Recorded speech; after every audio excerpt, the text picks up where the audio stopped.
Hello, and welcome to Trans Truth, the podcast dedicated to dispelling myths, fear, and ignorance about transgender people. Along the way, we'll be sharing items of interest to the transgender community, from political and news events to health, fashion, and beauty.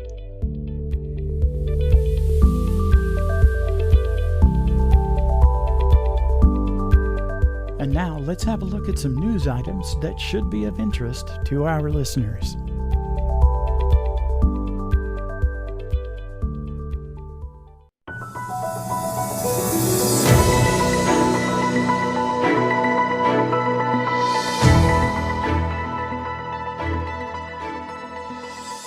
NBC News reports that in the wake of trans women being banned from the Miss Italy beauty pageant, a story we reported on recently, over 100 trans men, that is, genetically female trans men, have entered the pageant. This is a stroke of genius, and one to which we say, bravissimo! Excellent! In a refreshingly objective article, The Soapbox reports that despite a recruiting crisis in the U.S. military, House Republicans targeted transgender service members during the recent debate over the defense authorization legislation, adding amendments aimed at preventing transgender individuals serving in the military from accessing medical care.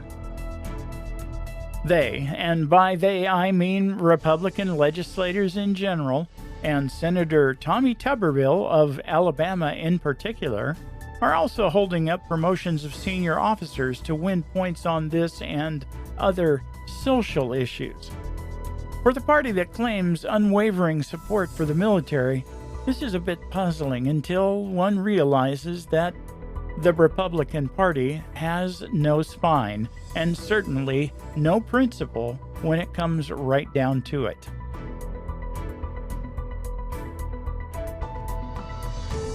A recent story published by WFYI examines the several court challenges to recently passed laws banning healthcare, that is, evidence-based gender-affirming healthcare, for kids in multiple states. At the heart of these lawsuits is the question, do bans on gender-affirming care violate the U.S. Constitution's 14th Amendment? A reminder, the 14th Amendment says that states can't deprive people of liberty without due process and can't deny people equal protection under the law. Abigail Moncrief is the co-director of Cleveland State University's Center for Health Law and Policy and says, quote, "The problem with gender-affirming care is that it's never been challenged before," end quote. That's probably not surprising because gender-affirming care, especially for kids, is only very recent, and I mean in the last decade at the most, receiving any kind of attention at all. That's not to say it hasn't been done. It's not experimental, new or revolutionary, but we're just hearing about it. I should say we, the general public, are just hearing about it for the first time in large part. Anyway, she goes on to say, the question of do parents have a right to provide their children with gender-affirming care is a new question. Plaintiffs, including trans kids and their parents, claim the laws violate parents' due process right to direct their children's care. They also argue that the laws illegally discriminate against trans kids. Now, almost all of the lawsuits are still in the early stages, with judges mainly deciding whether to block the bans while the cases play out in courtrooms. But so far, the rulings can be separated into two camps. Camp number one includes rulings from several district courts saying parents probably do have a right to get their kids gender-affirming hormone therapy. Moncrief says these initial rulings argue the medical care that's at issue is not unsafe or ineffective or quack medicine. Therefore, a statute interfering with a parent's right to make that choice on behalf of their child is unconstitutional. Miles Joyner, a Kentucky social worker and trans man, says he's glad district court judges are taking a close look at the actual evidence on gender-affirming care. Quote, "Because the truth is, all of the nationally recognized organizations like the American Psychological Association, the American Medical Association, the American Academy of Pediatrics, agree that gender-affirming care is both medically necessary as well as ethical," unquote. While the judges in Camp 1 contend that gender-affirming care bans appear unconstitutional, Moncrief says Camp 2 argues the bans likely do not violate the 14th Amendment. Camp 2 only has one member so far, and that is the 6th U.S. Circuit Court of Appeals. Earlier this month, the 6th Circuit let Tennessee's ban on gender-affirming medical treatments temporarily take effect. That prompted a district court judge to reinstate similar restrictions in Kentucky. Here's how Moncrief describes a main theme of that ruling. Courts should be extremely hesitant to create new constitutional rights that block the states from experimenting with legislative approaches. In other words, the appeals court warns against judges hamstringing legislatures. In general, we concur, and I got to tell you, this is going to be fascinating to play out. 21, now 22, nope, it went back to 21. States currently have those laws on the books. Many have been held up by temporary injunctions. Like I said, it's going to be, entertaining, to say the least. Interesting, it may be a better term, to watch how all these play out in court. In July, North Carolina's ABC 13 reporter Taylor Thompson filed a story about a trans woman using the gender-appropriate locker room at a community recreation center. On July 12th, a Facebook post claiming that an adult male entered into the women's locker room and changed into a bikini gathered a lot of attention. That post, saying that the male inappropriately changed in the presence of at least 2 female minors, led to an investigation carried out by town leaders and the police department. After an investigation and looking into security footage, they concluded there was no evidence showing the person ever entered or exited the women's locker room. The report added that the Facebook post could not be verified and that there were no violations of town rules or any criminal acts. Most of the attendees at the council meeting were there in support of the trans community. But there were the ever-present, ill-informed, and rather emotional haters. There's no such thing as trans anything! I have 2 daughters. I do not feel that I should have to worry about a biological male being in a space where they would be undressed. Well, Bubba, you actually do not have anything to fear. There are already laws against genetic males entering women's spaces and threatening or attacking them. Trans women don't do that because they are women.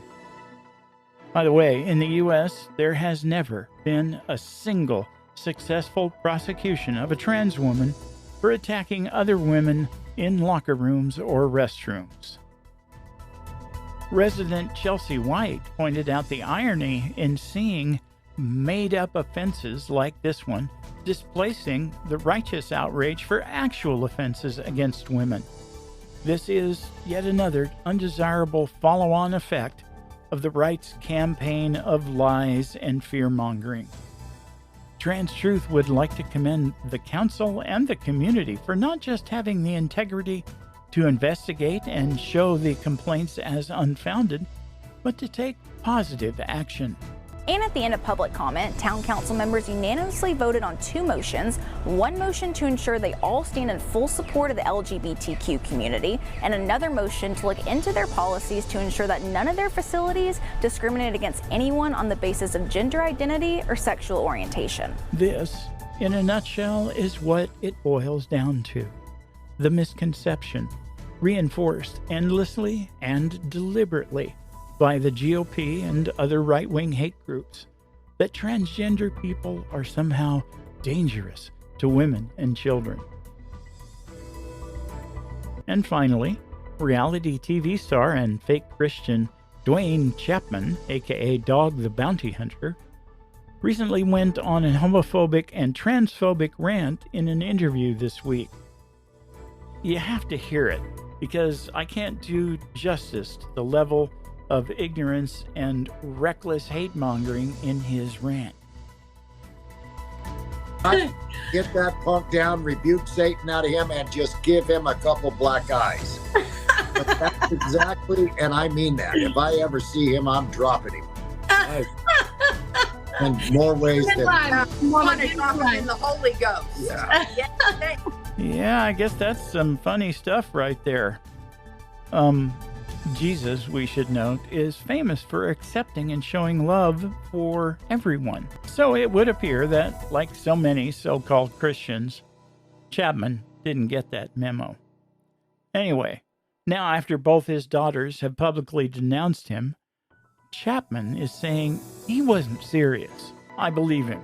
After all, that poor snowflake is so starved for publicity these days, he'll do almost anything to get some.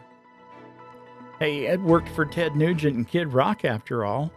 I have one word for Dwayne Chapman. Pathetic. Here's a few more words. Your pathetic play for attention is going to result in someone coming to harm from people who hear your words as validating their fear and ignorance when it comes to trans people. Way to go, dog. Earlier this month, ABC reported on an executive order from Oklahoma Governor Kevin Stitt. The order directs state agencies to use narrow definitions of female and male. Yes, the old, they are what they were born with argument. In this, the latest attack on transgender rights in Oklahoma, it is clear that Stitt is not satisfied with the laws already targeting bathroom use, healthcare, and sports teams for transgender people. Clearly, he wants everyone to know that he will leave no stone unturned in his effort to erase trans people from public life. Today, we're taking a stand against this out-of-control gender ideology that is eroding the very foundation of our society. We are going to be safeguarding the very essence of what it means to be a woman. Oklahomans are fed up with the attempts to confuse the word woman and turn it into some kind of ambiguous definition that harms real women. Wow. Wow, indeed. So trans people just trying to live their lives are guilty of harming real women. When do we start rounding them up, Governor? I'd say I've had just about enough of this kind of hateful rhetoric, but you've probably figured that out already. Fair warning, fair listeners, we are not going to stop. We will continue to call out this hateful rhetoric for what it is. Dangerous propaganda that puts real people at risk by inflaming an already ignorant and impressionable group, Republican voters.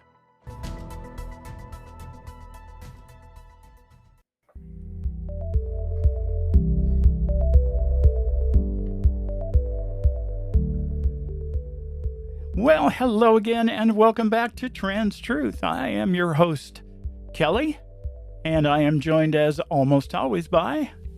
I'm Jerry Ann. And today, we are going to be talking about regret and detransition.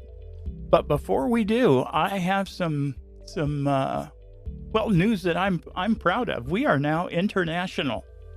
We have listeners in the UK, France, and Spain, in addition to all our listeners here in the U.S. Is that cool or what, Jerry Ann? Boy, that is cool. We're not going to have to start translating, are we? No. Because the only French I know is Cajun French. So, as I said, we're going to talk about regret and detransition. And the Republican Party and other right-wing hate groups just love to talk about those two things and predictably hold them up as a reason or reasons to ban gender-affirming health care entirely, especially for minor patients suffering from gender dysphoria. I guess the argument is that since it goes wrong once in a great while, we should never do it. Well, that's not exactly what they imply, though. They outright say that. Well, first of all, they bounce on the matter that there is no such thing as transgender, that it's all in someone's head. But just in case it's not just in someone's head, this is just one of the attempts to prove that you shouldn't do it, because so many people do and change their mind and detransition. Yeah, that's why they want to ban gender affirming care, because being transgender is not a thing. Right. So nobody should ever. But in case it is, there are so many people that regret having done it. That's another reason not to do it, beside the fact that it doesn't exist. Well, anyway, we're going to be taking some information from two recent articles on this subject. A Newsweek article about an article that was published, I think, the middle of last year, which is, on the one hand, probably the most comprehensive study conducted to date on regret and detransition. But on the other hand, that study was deeply flawed in their methodology, their sample selection, and even how they defined regret and how they defined transition in the first place. So we should probably talk about what we mean when we say transition. Well, for me, it's always been simple, Kelly.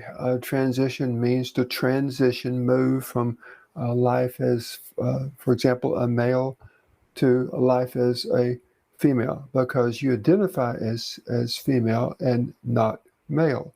And there are many factors involved in transition. You know, there are records, legal records, documents that relate to your identity. There's medications, there are medical procedures, there's social transition that is kind of a catchword in the last decade or so. But basically, transition means to move from a life and identity as a male to female, or vice versa. Yep, I think that's fair.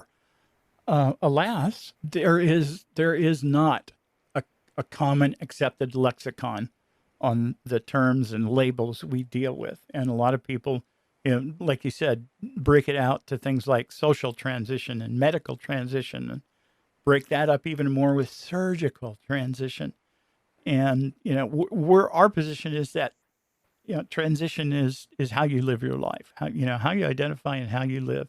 And it's got nothing to do with what medications you've taken, what surgeries you've had, that kind of thing. Well, you said it has nothing to do, but it really does. But it's not hinged on those things. Well, yeah, you can transition without having done any of those things. Right. Yeah. Or any one of those things can be a component in an individual's transition and what they need to accomplish along the way. Right. So we're dealing, to be clear, we're dealing with a survey that uses a much broader definition of transition. And let's be clear from the outset, we stipulate fully that regret and detransition do happen. It would be irresponsible to even suggest otherwise. But the way the right has characterized the incidence of these things is as dishonest as it is reprehensible. So we'll be getting into the numbers in a bit, but we will remind all of Mark Twain's, or Benjamin Disraeli's, for you Anglophiles, admonition that there are three kinds of lies: lies, damned lies, and statistics. And that's especially true in the hands of those ill-equipped to interpret them effectively. Statistics can often be bent to support almost any argument, so you've been warned. You don't know the power of the dark side. Okay, before we get into the particulars and details and numbers and stats, let me say this, that I've known of people who, female that got a boob job and regretted it and had it undone. I know of a trans woman who got hip implants and didn't like it, had it undone. I know of one person who had a nose job done and regretted it because they no longer look like the rest of their family. So there are regrets along the way with all medical procedures. So I just want to throw that in before we waller through these numbers, statistics, and points of view. That bears out your argument that regret or the performance of this or that procedure doesn't, and stopping that doesn't mean you detransitioned. Anyway, that recent Newsweek article got us wondering about the whole detransition thing. And if you know us, we're pretty big on telling the truth. So my first impression is that not enough attention has been paid to the failure rate of gender affirming care.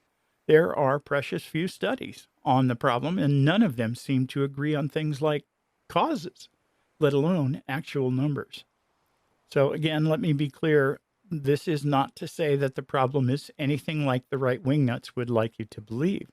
But let me be just as clear that I believe we need a better understanding of where things can go wrong.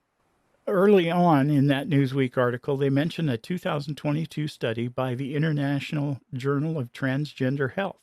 The study, done by people who, fortunately, actually have expertise in the area of trans health, notes that patients going through a process of identity exploration, unquote, should not necessarily be equated with regret, confusion, or poor decision-making because a transgender or gender diverse adult's gender identity may change without devaluing the previous transition decisions.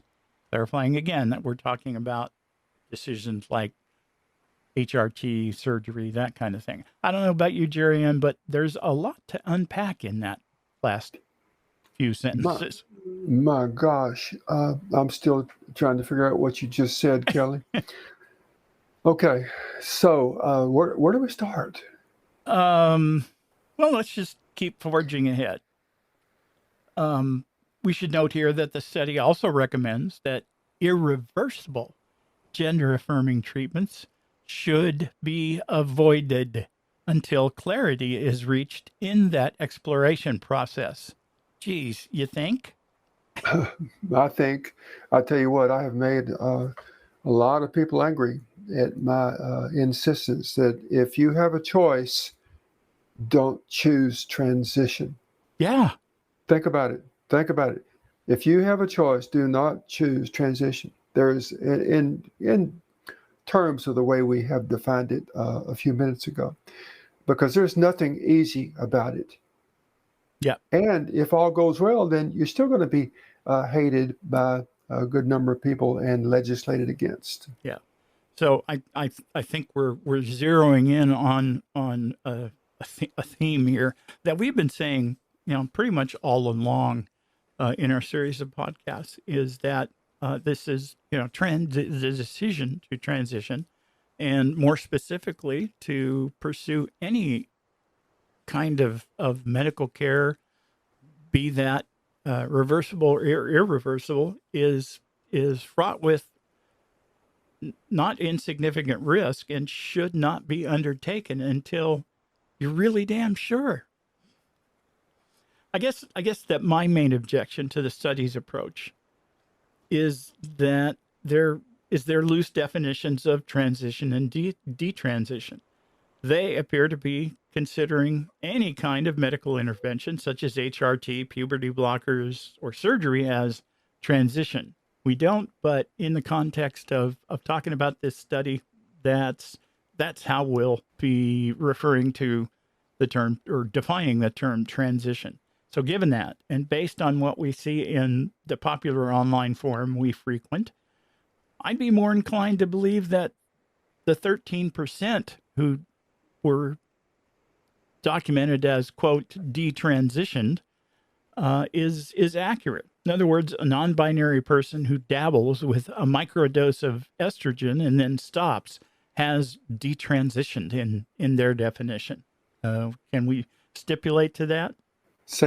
Repeat that one Okay. more time. I said I'd be more inclined to believe that 13% number mentioned in the study if we accept their definition of transition and detransition. For example, that non-binary person who dabbles with a, quote, microdose of estrogen and then stops has detransitioned. That's the way they define it in this study. So Yes. yeah. So we'll stipulate that. Okay. That's detransition, and that makes that 13% number believable in that very ill-defined context. We consider transition, again, to be the whole package, so to speak. That means more than anything else, social transition, and that includes changing gender markers on public records and living completely as one's identified gender. Again, right. Legal name and legal gender marker. Profession, social outlets. Yeah. In every respect. Right. Okay. So let me go back and clarify something that I just said. Transition doesn't have to be, so to speak, all the way. If a non-binary person just feels a need to transition, for lack of a better way to explain it, part way, that's perfectly fine. The important thing is you do you. But what we're getting at is transition is not confined to any one little procedure, like taking a pill in the morning or beginning maybe electrolysis or anything else. We're talking about moving from one life to another, and perfectly fine to stop anywhere along the way. Right. Which is not part of the definition that these researchers are using in this study. Yeah. Anyway, and regardless, it is a sad truth that on rare occasions, less than 1% of the time, according to the credible studies that we've seen, patients do come to regret their decision to transition and or the medical interventions that they embraced that are often permanent. We mentioned in a news story in our last episode the case of Milo Stewart, the subject of an MTV documentary about his transition to life as a trans man. Among Milo's public statements about her experience, remember she's detransitioned, were assertions that she had undiagnosed autism and had, quote, suppressed a lot of trauma from when I was a teenager going through puberty, and I was bullied at school by other girls for being kind of weird and stuff, unquote.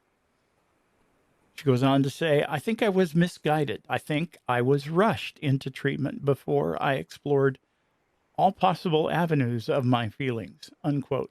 All right, hold it right there, Kelly. It's interesting that this person says that they were autistic. I have experience with autistic kids, and of course, there's many different types of autism. And in fact, a good friend of mine was a teacher of autistic kids for many, many years. But one thing I know about some forms of autism is that things are black and white, and ambiguous things are just hard for them to comprehend. So I'm wondering if this person had a form of autism that worked that way for her, that things were black and white, either male or female. But it sounds like this person took a path of least resistance. Yeah. Yeah. So let's take Milo's assertions at face value. If true, it's easy to argue that Milo's caregivers did a very poor job of evaluating Milo's condition prior to prescribing gender affirming care. Mind you, we're not attempting to suggest that this was the case, but the standards of care, there's that phrase again, standards of care, actually do caution that patients with gender dysphoria who are considering non-reversible gender affirming treatments should be evaluated for other mental and emotional functioning. Given this, the thoroughness of such evaluation is a reasonable area of inquiry. Now, we've not seen Milo's caregivers' medical records, so we can't say what they did or did not do when it came to assessing her. But clearly, this is a case where, again, if taken at face value, somebody missed. I think it's safe to say that in cases of regret and a need for a detransition, it's clearly a miscall on somebody's part. Either the individual who was just headstrong and insistent on getting their way and convincing, or a misdiagnosis somewhere along the way by a mental health or medical provider. You are such a gatekeeper. You better believe it. Okay. Well, anyway, especially when we're talking about minor transgender patients, we need to keep in mind that the emotions of adolescents are often unpredictable, mercurial even. So it follows that reaching a reliable, actionable diagnosis of gender dysphoria in this population will often be complicated and deserves the utmost in diligence during the evaluation and diagnosis. Clearly, more research in this area would be a welcome addition to the available body of knowledge. Post-transition regret does happen, and clearly at least some of these cases may be attributed to inaccurate or incomplete diagnoses. That said, or to put it more plainly, but more often, regret and detransition are the result of external influences. Again, this is according to that study mentioned in the Newsweek article that was published in 2021 by Marianne Liebert Inc., where they looked into the reasons why people detransition. Of the 17,151 who said that they'd had gender-affirming treatments, 13% reported a history of detransitioning. We should clarify that, again, that gender-affirming treatments includes any and all such treatments, and unfortunately, the study does not offer any breakdown between reversible and irreversible treatments. For those who reported a history of detransitioning, of that 13%, 82.5% said that their decision was influenced by external factors such as family pressure and social stigma. Geez, you think? Well, yeah, that's. Let me stop right here and point out that those same factors are the driving force behind the extremely high suicide attempt rate. Yes. Yeah, it's and that bears out what the experts have all been saying. You don't make someone transgender. It's not a product of indoctrination or propaganda or some agenda. You either are or you aren't, and you're going to suffer from it, from gender dysphoria. And I guess I don't certainly have any easy answers for a person whose life has been made so miserable by their decision to pursue gender affirming care. But I can't help but feel that somewhere along the way, somebody didn't give them a reality check on what this is going to mean, how you're going to be viewed after you decide to get breast augmentation or facial feminization surgery or more, Yeah. I've mentioned this before on this podcast, that when I transitioned, there was a person who said that I was living the dream. Oh my gosh, if they only knew. Yeah, almost any trans person, anyone who suffers from, who has transitioned for real, will be able to produce a lengthy list of reasons not to transition.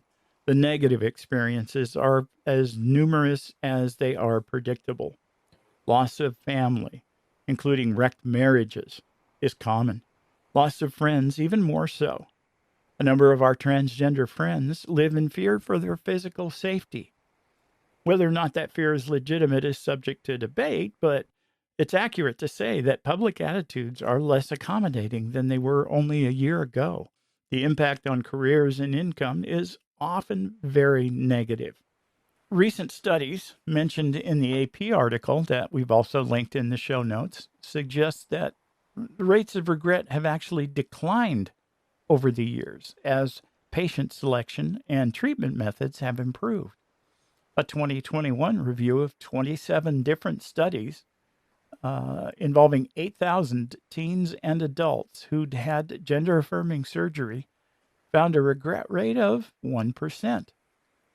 The article goes on to lament the lack of comprehensive and well controlled studies, seeing a theme here, I think. Citing the opinion of Dr. Michael Irwig, the director of transgender medicine at the prestigious Beth Israel Deaconess Medical Center in Boston, Irwig notes that the few studies that exist have too many limitations or weaknesses to draw firm conclusions, adding that it is difficult to quantify detransition. Patients often see new doctors and not the physicians who prescribed the hormones or performed the surgeries. Again, we say, Duh. All right, so what's the bottom line, Kelly?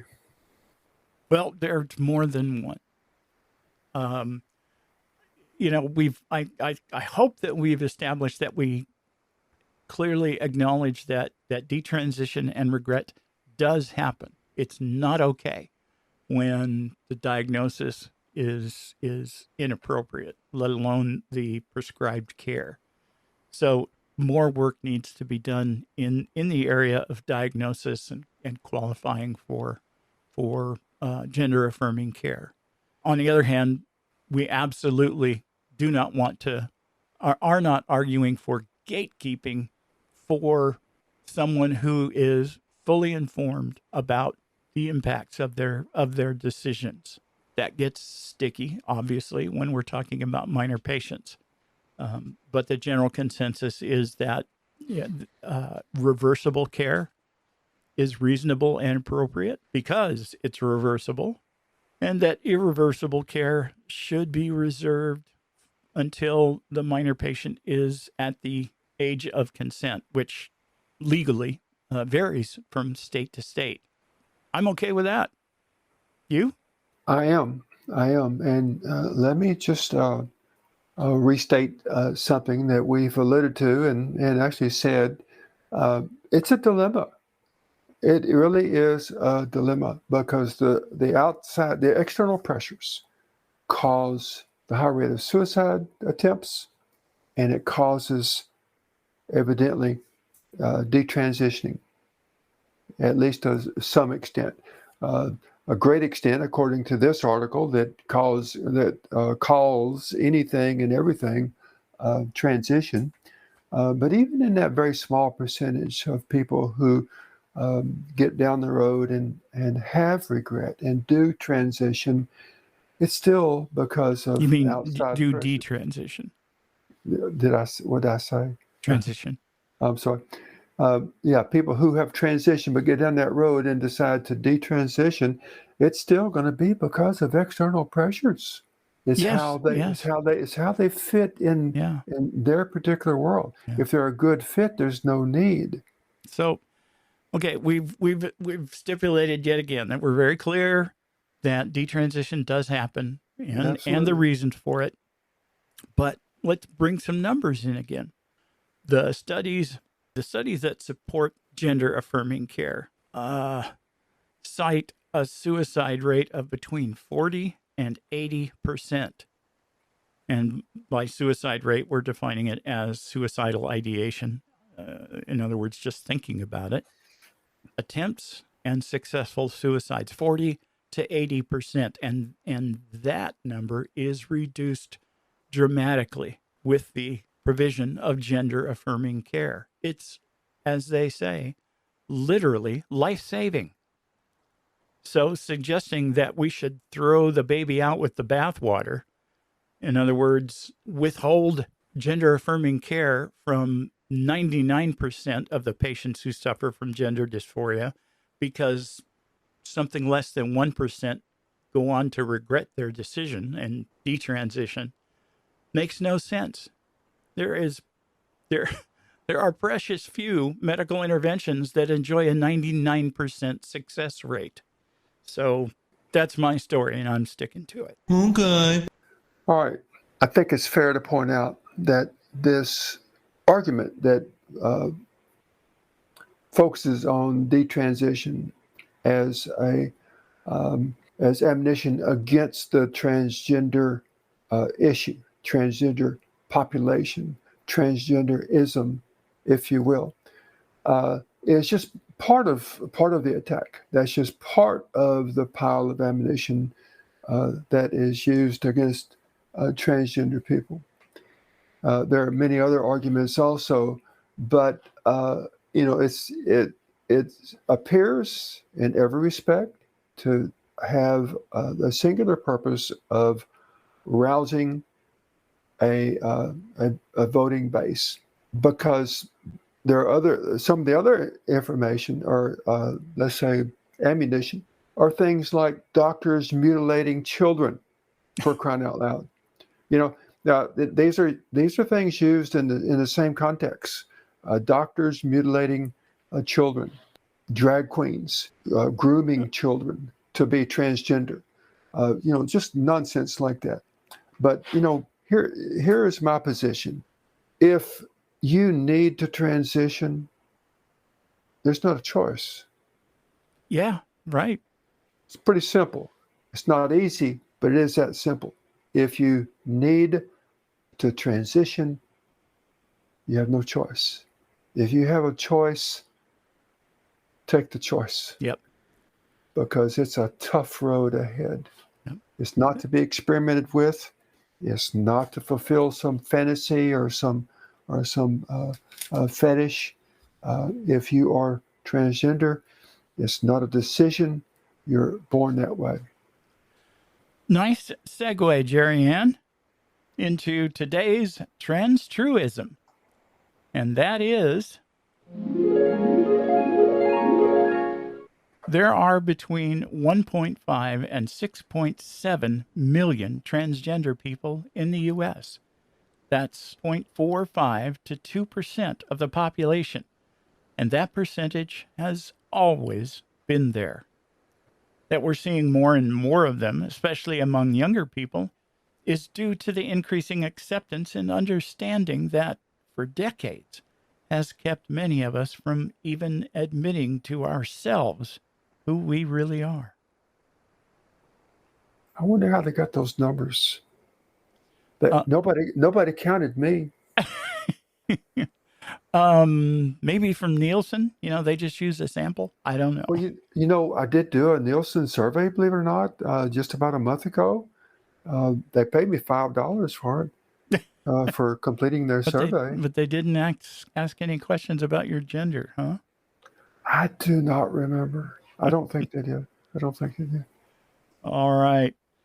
As always, the links to all of our references for news stories and our main content are on the show notes for this episode at www.transtruth.info.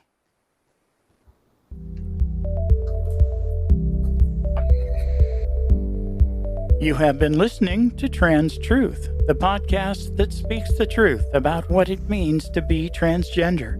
If you are a transgender yourself, you have a friend or loved one who is transgender, or if you are simply looking to understand more about the transgender experience, we hope that you have found this episode to be informative and enlightening. If you have any questions or comments, please feel free to contact us at info@transtruth.info.